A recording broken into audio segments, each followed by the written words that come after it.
Oh, he's there. Bring on Rob Yeah, Pizzola. Let's do Pizzola that here. just joined us. Rob Pizzola joining us from the great nation of Canada. Rob Pizzola, he's a professional sports gambler, and he comes to us courtesy of Forward Progress, which is part of the Hammer Betting Network. Forward Progress produces daily NFL betting content to keep you informed, help you get a step up on the books. Check out Forward Progress on YouTube or wherever you get your podcasts. Follow Rob Pizzola on Twitter at Rob Pizzola. He joins us on Wednesdays. Hello, Rob. Hello, Mark. We were just talking about Jalen Phillips announcing he's out for the season. Big bummer. You want to do headlines real quick, or you want to get right into games with Rob? What do you want to do here, Solana? I like your shirt, Rob. I'd like to point that out. We could just get right into games with what is that, Paisley? Rob. I like to wear patterned shirts. I'm not like a solid color guy, so No. I appreciate that, Solana. I missed you last week as well. Wasn't the same without you last week. I know what's going on, Rob. You hitting him straight? He played golf this morning. No, I wish I could. I wish I could still get out and play golf during football season. My life is over, Crowder. Football season starts. It's toast. I'm in the process of moving houses as well. So you are? Yeah. So it's the wife's got a to-do list waiting for me on the counter. Staying downstairs. in Canada? I'm moving 5 minutes from my own house, but it's more of a country home, larger property type of thing. Relax and use the outdoors. Picks are hitting. Picks have been hitting. Upgrade. There we go. Tell you something. That shirt, that's easily a $95 Greg Norman shirt. I would like to not comment on the cost of this shirt, but it was over that price. Yes. Yeah. You talking dollars or loonies? Well, I mean, when we do the conversion, it was less US dollars because the Canadian dollar is very bad, poor right now. Well, what do you want to do, Solana? After commenting on his shirt, would you like to do headlines or just do some picks with Rob here? Let's do some picks with Rob. All right, here we go. Rob Pizzola. Would you like to comment on the Dolphins, by the way? Because I don't, I said today I don't even want to talk about them anymore because it's been such a debacle. But have you had your confidence shaken in Mike McDaniel as a head coach? Here's my biggest problem. I've seen starting quarterbacks go down. The team's not the same after that, but they're not inept. Mm-hmm. And this team has gone from what looked like a pretty creative and interesting offense, and you could pick it apart at the end of the season and even the first couple games this season. But they've gone from an aggressive offense and one that we thought could put a lot of points on the board to an absolutely inept-looking football team. I think, listen, I'm not going to come here and defend McDaniel. I think that there's some things he could have done to get more out of the offense over the last couple of weeks. But I think the biggest issue with the Dolphins stems from roster construction and being really reliant on utilizing that team speed and having a quarterback that can make those throws down the field quickly, get the ball out quick.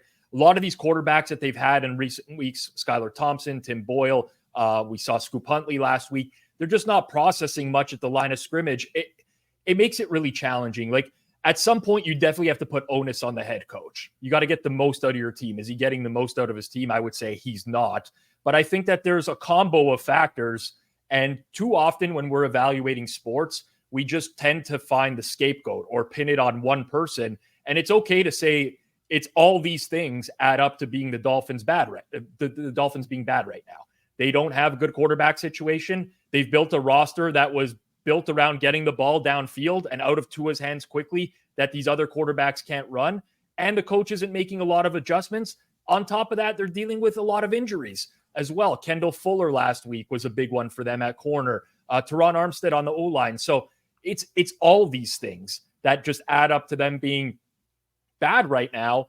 But I say this because I'm not a Dolphins fan, but I would be in the position of kind of wanting them to just have a bad year now at this point. Like, I think we're at the point where this is sort of beyond recovery, and you don't want to be in that situation where, okay, Tua comes back and you find your way to 8-8 and you're potentially competing for a playoff spot and you're picking like 15th in the draft. I think you want to find a high draft pick this year because it's just been that much of a disastrous start.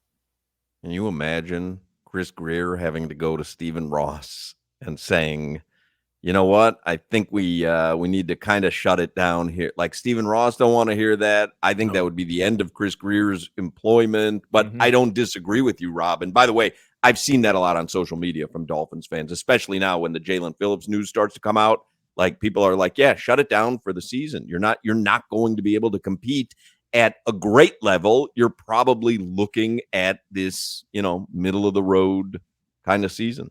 This is the one time where you could swap me, the Mike McDaniel lookalike, in there, get a new coach in the situation. I'll see what I can do for you guys for the rest of the year. But, listen, I feel for the guy. I think he brings a lot on it. He's cocky, a little bit arrogant. The way he addresses people. I think that there's just more to it than he's doing a bad job. People, I know that it's easy to pile on. I'm not like a huge defender. You got to have everyone's got to take some ownership when things are going poorly. I just don't know what the guy's supposed to do. I honestly don't know. Like, I don't know what coach you could put in there and salvage the situation. I think it's just that bad right now. Yeah, feels that way. You have money on this Tigers-Astros game? You watching it? I'm actually watching Red Bull, Leipzig, and Juventus up in front of me right now, which Juventus just scored when I came on the air. I might have to not get off because I'm a big Juventus fan. So, yeah, rooting for that. Inter Miami and Leo Messi, they go for the soccer version of the President's Trophy tonight. I did not know that. It's the MLS. They're like most points in the MLS. Solana? Supporter Shield. Yes. Supporter Shield. Yeah. You know what? Toronto FC actually did win that many times. So I should have known that. But listen, I mean, root for your teams, right? I mean, it'd be a good time to root for Inter Miami with the Miami Dolphins, not having a great year right now. Toronto might make the playoffs this year, though. I mean, they've been dead last in East for like 2-3 years. They're in the thick of it right now in the playoff standings. We're not all that excited about going to the playoffs and getting bounced in the first game. It's not an exciting prospect. You're not going to talk to many bigger MLS fans than this show in South Florida. I'm going to tell you that right now. We got Messi on that Inter Miami squad and some other guys, and things are going Luis well. Suarez is there, right? Mm-hmm. Yeah, Suarez, Calendar, and Tito. That's right. That's right. Tati. Fernando Tatis. Mm-hmm. No. Francesco Totti. Legend back in the day. Legend. We still have Robbie Robertson. No, Robbie Robinson, former first-round pick. First-round pick for Inter Miami, no longer with the team. Auburn guy. Clemson. Look at you. Oh. Well, speaking of the Dolphins, Rob, what do you think on Sunday? The Dolphins are 1-point dogs in New England. Yeah, I think you got to have like some sort of mental illness to bet on this game. Honestly, it's the right. Like, we're already locked in, Rob. Okay, sorry. I should have known before I came on here. I'm sorry, guys. No, it's like the worst two teams in the league going up against each other. It's a classic. It was Superman, right? Like was unstoppable object meets immovable force. This is like the stoppable object meets the movable force. It's bad for both sides. And it's really hard to decipher because you actually have some like cluster injury situations. I'll be honest. When I first saw the line, I had a little bit of appeal to betting New England. And it was just coming off the Monday Night Football game where I'm like, Miami's offense is broke. Like they can't move the ball on anyone. This is terrible. It was one of the worst offensive performances I've seen. But New England's offensive line is a disaster right now. They lost their starting center, David Andrews. Their left tackle's out. Jacoby Brissett cannot drop back without facing pressure right away. And that's like the one thing that Miami can still do. Obviously, Jalen Phillips being out is going to hurt, but they've actually pressured the quarterback fairly well this year. So I don't have anything to do with this game, honestly. My first initial lean was towards betting New England. I talked it over with some betting partners, and they're like, Rob, like, what are we doing here? Like, there's so many other games to pick from. And then I just kind of, I devolved into, I'm not touching it. Yeah, that's fair. That's probably the better move. I'll ask you a couple of AFC East games. Not that I don't know if we're in it anymore. I don't know if our interest in the AFC East is as great as it was at the beginning of the season. Vikings. This is an interesting game to me. The Vikings are 2.5-point favorites hosting Aaron Rodgers and the Jets. And this one's tough to me because I still don't know if I believe in the Vikings. Right. So I will say, you said hosting there, Mark, but this game is in Tottenham, Tottenham Hotspur Oh, this is Stadium. an England game. It's You're right. it's our first England game. So this makes the gap between these two teams even larger with the point spread, because there's no home field advantage for either of these teams. It's a neutral site game. So in the span of a few weeks, this game was played 2 weeks ago, the Jets would be favored. They're now almost a 3-point underdog in the game. You have to ask yourself, has it gone too far? I don't really know that it has. I think Minnesota has a huge coaching mismatch in this game. I think Kevin O'Connell's much better than Robert Saleh. I think that Brian Flores is a defensive coordinator. He's been confusing everyone this year. I have a lot of hesitations with the Jets offense, not just because of last week where they looked horrendous in the rain against Bo Nix, but you're now dealing with an Aaron Rodgers knee injury. He was on Pat McAfee show talking about how he's dealing with that this week. There's a little bit of swelling. That's one concern. On top of that, you're not seeing any changes from the Jets offense this year. It's the same. Nathaniel Hackett rolls out the same offense over and over and over. And it's a real struggle to watch because it's just not very good. They bleed play clock. They can't throw downfield. Everything's underneath. I'm not going to bet this game, but I think that there's a good in-game betting angle. You watch this game early on and you watch the Jets offense. If the Jets offense decides we're going to come out and we're going to play some no huddle, play with pace, I think that's the best way to attack Brian Flores' defense. You get those defensive linemen tired, those pass rushers tired. You don't let them substitute. I like that. If the Jets go that route, I'll probably bet them in game. But if you see the same Jets offense that comes out, Rodgers lets that play clock go down 3 seconds, 2 seconds, they're snapping the ball, they're not going to have success against the Vikings defense. So I'm waiting to see how this plays out to start. I also hate losing money on these overseas games and starting the day with like a loser at 9 a.m. and feel like I have to win stuff back in the later slate. So I also don't want to bet it for those reasons, but it's a tough one because the market has really reversed on these teams quite a bit in the last few weeks. How about the other team in the AFC East, who I guess now is the runaway winner for the division, even though they look crappy against Baltimore, but who else is going to win the AFC East? Buffalo is a 1-point favorite at Houston. Yeah, there's back and forth on this game. Service releases, betting groups, betting both sides of this game, lots of two-way action. I kind of just like the over in this game, honestly. I don't really want to overthink it. Houston's offense hasn't actually been great this year. They have a few fundamental issues. One is that they run the ball pretty heavily on second and 8 or long a lot. And it really bogs down the offense because they're not picking up yards. CJ Stroud's got to convert all these 3rd and longs, but they should have some success running the ball on the Buffalo Bills because the Bills defense is struggling in the linebacking core right now. On the other side, like throw the Bills game out the window against the Ravens, right? It's just teams have bad games. It was a short week for them. They just kind of got shell-shocked in a tough environment and they got smoked. That offense is still very good. That offense can move the ball on anyone. In my opinion, they have the best quarterback in the NFL right now in Josh Allen. So I think total around 46.5 here. I think that's a good look towards the over.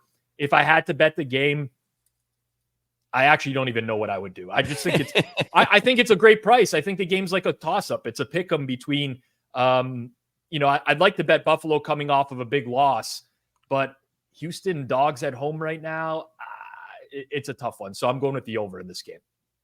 Panther season starts Tuesday. We're going to do the show out at the arena. I mean, we got, the Hurricanes are really good. I'm just trying to give Miami listeners a little pep talk after the Jalen Phillips news and the Dolphins. But the Hurricanes, that's a good college football team. It is. What an ending last week. What an ending. So you guys don't know this. I don't think maybe Solana keeps up with gambling Twitter a lot, but there's a personality out there. His name's Steve Fezzik. And he's known for giving out picks on big money line favorites.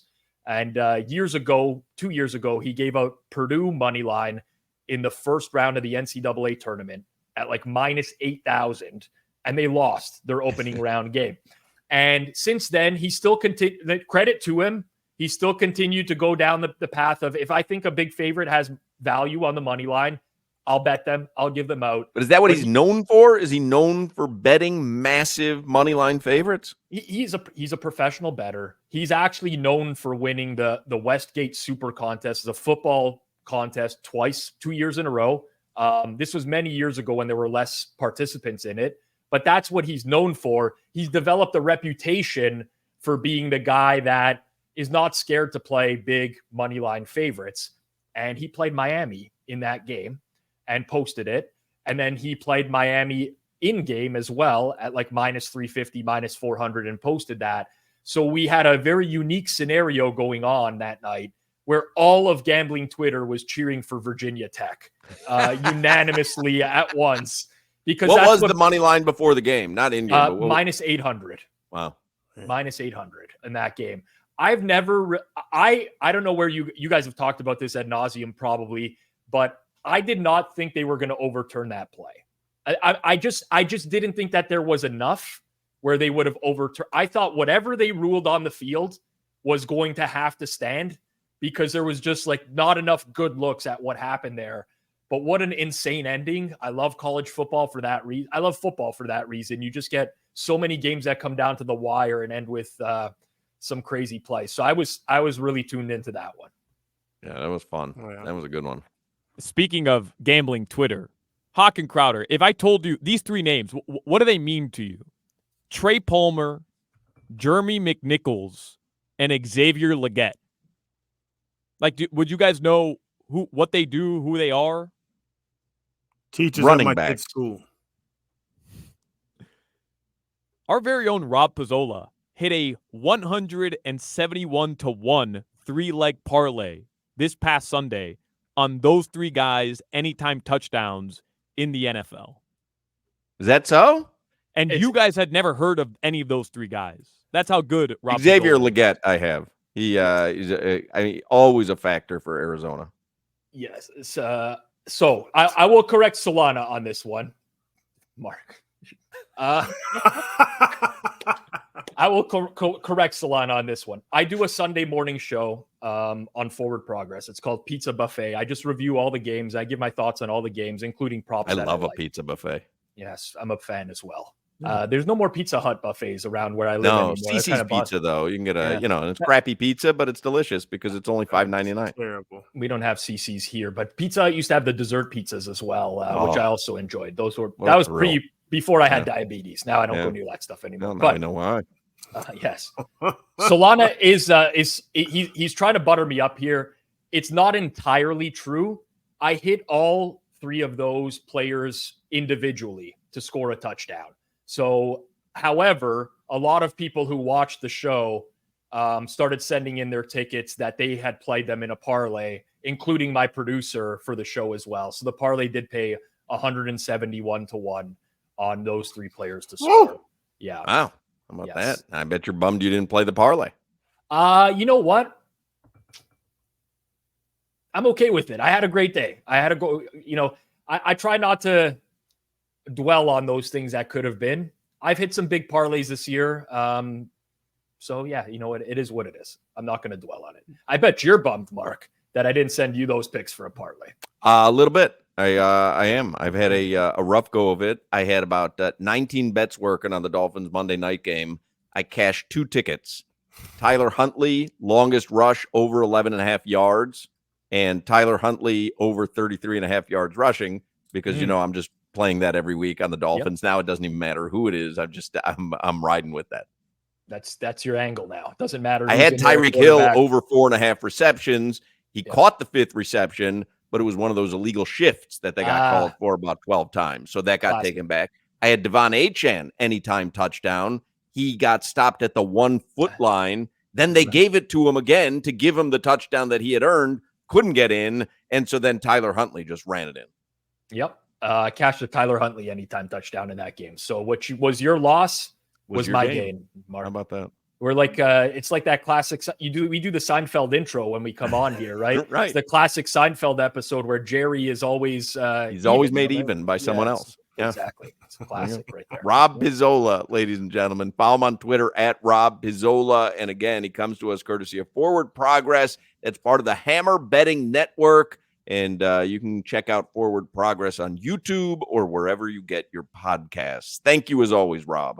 All right, thanks, guys. Good luck with your bets this week.